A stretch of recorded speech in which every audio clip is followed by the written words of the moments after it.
তো আসলে জানতে চাইবে যে এগুলো আসলে কিভাবে পড়াতে হয়। জি, আমাদের কভারগুলো পড়ানো খুবই সহজ। যেমন দেখেন আমাদের এখানে যে কেয়ার লেভেলটা আছে, এই কেয়ার লেভেলটাকে সোফার ঠিক পিছন বরাবর দিয়ে দিতে হবে মাঝখানে।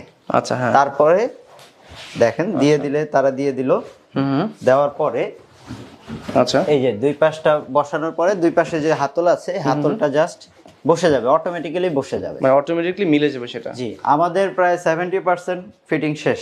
আচ্ছা আচ্ছা। এরপরে এটা আমাদের কভারের সাথে কিছু ফোম স্টিক দেওয়া থাকবে। আচ্ছা, হ্যাঁ। এই ফোম স্টিক গুলো দেওয়া থাকবে ব্যাগের সাথে, সেই ফোম স্টিক গুলো দিয়ে গুজে দিতে হবে। আচ্ছা, ফোম স্টিক গুলোর কাজ কি? এগুলো কাজ হচ্ছে যাতে বাচ্চারা এখানে যদি লাফালাফি করে, কারণ বাচ্চারা তো ফার্নিচারের উপরে বেশি লাফালাফি করে, তো এটার ফলে যাতে এই কভারটা ভেতর থেকে খুলে না আসে, এই জন্য এই ফোম স্টিক গুলো দেওয়া। আচ্ছা আচ্ছা আচ্ছা আচ্ছা। তার মানে এটা পিছনে একটা ছোটখাটো টেকনোলজি কাজ করতেছে। আচ্ছা, চমৎকার। মানে আমরা মোটামুটি মুহূর্তের মধ্যে কিন্তু সোফার কভারটা কিন্তু রেডি হয়ে গেল। আচ্ছা, চমৎকার। মানে একদম সেটআপ করা একদমই ইজি, আবার খোলাও সহজ।